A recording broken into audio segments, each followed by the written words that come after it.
Welcome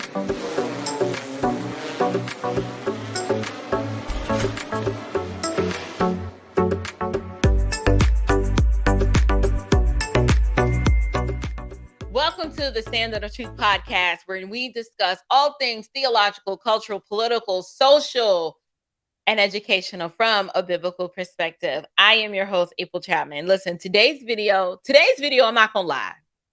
Y'all, this is more on the entertainment factor and comedic relief for me, because there are times when I just see things going on in the culture that are just so funny. I don't know what else to do other than to make merriment in my heart and to just have a light-hearted moment. Recently, I came across a video of Tennessee State Rep Justin Pearson, who was recently elected in a special election due to a previous state rep, Barbara Cooper, dying suddenly. And so he is one of the Tennessee Three that was recently ejected off of the House floor because, decorum and conducting yourself in a certain manner and having proper etiquette was just too much like right. They have to make a statement. And so before I introduce you to who Justin Pearson is, I first want to show you who was Justin Pearson. But first, all right, let me just do this. So Justin Pearson, like I said, is Tennessee State Rep, recently elected, sworn into office not that long ago. It's Justin Jamal Pearson. So he originally grew up in Memphis. His father is a preacher. His mom is an educator. And they born in Memphis, but he was raised in D.C. And during his time in D.C., he went to an amazing school. And then I'm assuming when his dad finished his coursework at Howard, they moved back to Memphis. He graduates high school at valedictorian, top of the class, smart young man, and then goes off to college in Maine at Bowdoin College. The funny thing is, though, the Justin that we saw on campus in college during his time at Maine is not the Justin that you see now. So the first thing I want to do is let me go ahead and show y'all who Justin was back when he was in college. I'm Justin J. Pearson, and I'm running for president of PSG. Dissenting voices that may be more liberal or more conservative, in order that we can reach a point of sort of the radical middle where conversation and dialogue happens and growth happens. And then who Justin is claiming to be now. So y'all take a listen. Into the house of the Lord. I'm so glad to be in the house of the Lord with you this morning. Would you mind going ahead and praying with me now? Mother God, Creator God, loving God, holy God. The movement lives or dies in Memphis. The movement lives or dies in Memphis. The movement for justice lives or dies in Memphis. The movement for democracy lives or dies in Memphis. Let them expel. Let them kick out. Let them do what they must. There's a promise that Sunday's resurrection is on the way. So here's the deal. We got an opportunity to see who Justin was, right? So Justin was just this all-American, innocent as apple pie, with the goal of bringing the left and the right, different emerging ideas together to see how we can find some sort of commonality, right? He was a very good communicator, very poised, very articulate, very presidential, kind of like a little Barack Obama, right? I honestly believe, I can't prove this, so this is just an opinion or an assertion that I am making. I cannot substantiate it. He, after going off to school in Maine, probably saw himself in politics, but realized very, very quickly and very early on that, this in the middle of the road guy with the suit and the tie and being all poised and articulate like this, I don't really think this is going to yield me the results I'm looking for. I need a new act. I need a new shtick. And so If you look at between what happened between 2016 and what has happened now, the cultural and social shift that has taken place in our country, Justin got a clue and was like, wait a minute, this political race hustling situation over here is really profitable. I might need to rebrand. I might need to reinvent myself and adopt some alternate narratives in order to really propel my career forward. And so what does he do?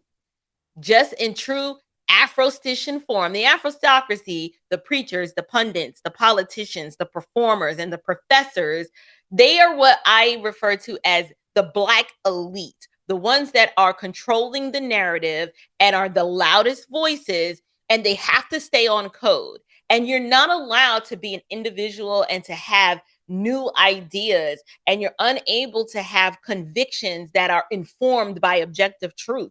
It has to be, it has to go with the tide of the culture. One, that's how you make money in politics, because you can raise a whole lot of money. You'll get a lot of backing and support if you push a particular narrative. It doesn't care whether you believe it or not. You just need to be convincing, and you need to say it, and you need to say it really loud. You can govern your life completely different in private, but the public persona that you put out for the world, absolutely, you got to stay on code. So that means you have to be pro-abortion, baby murder for the win. Absolutely. Why? Because women's rights, right? You absolutely must be pro-LGBT. Forget the fact that you like, I wasn't raised like this. This is not an ideology that's really congruent with my biblical values. It doesn't matter. You have to be on code, and you have to champion that. And you cannot forget, you have to be an environmentalist. You have to be on code with climate change and all the things that come along with it, all of this stupid baggage. Forget that the fact that the earth is the Lord's and the fullness thereof, and he controls the weather and everything else. But you have to spout this ideology, because that is the narrative, that is on code.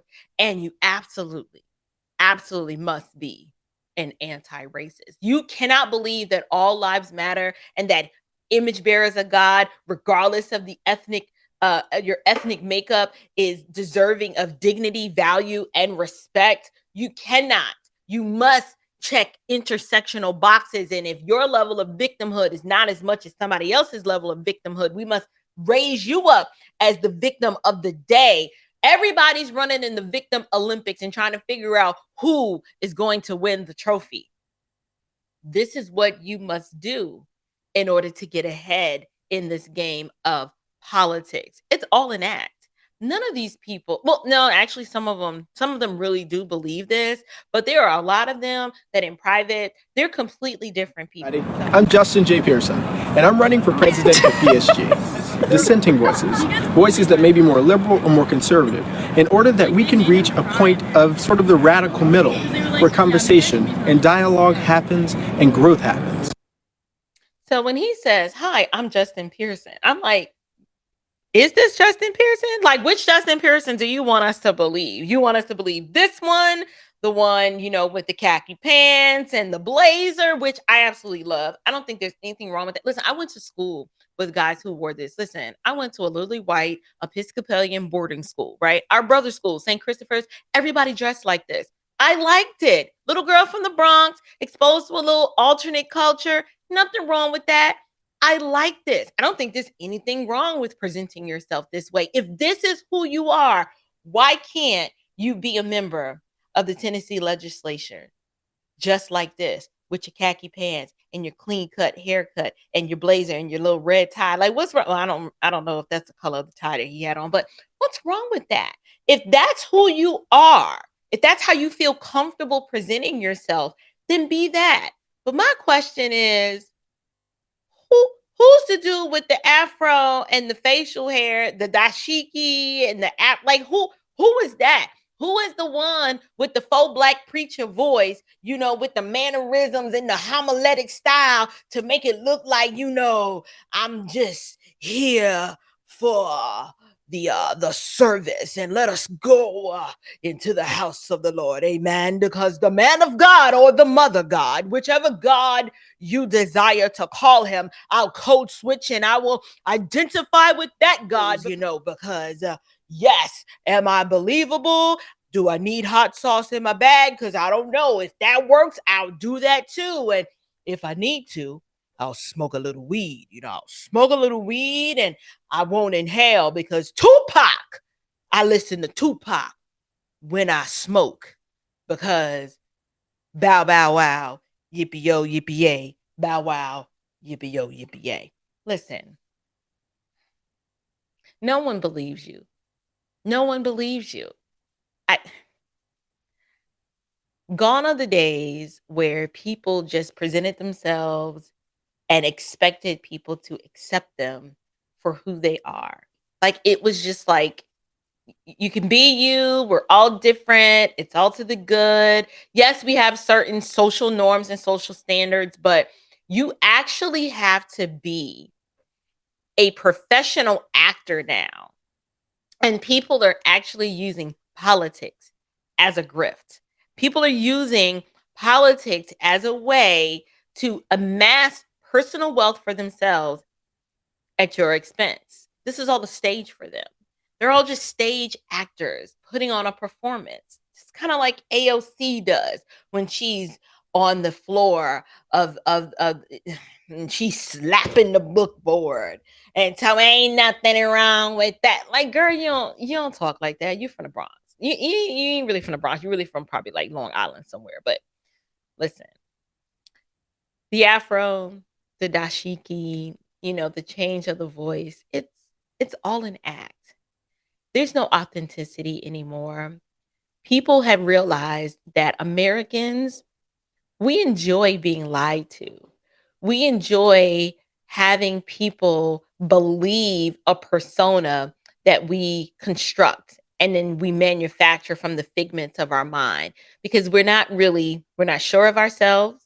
We lack a true identity, which should be found in Christ alone. So because we don't know who we are, we're chameleons. We'll be whatever the world needs us to be, because we want to be accepted. We want to be loved.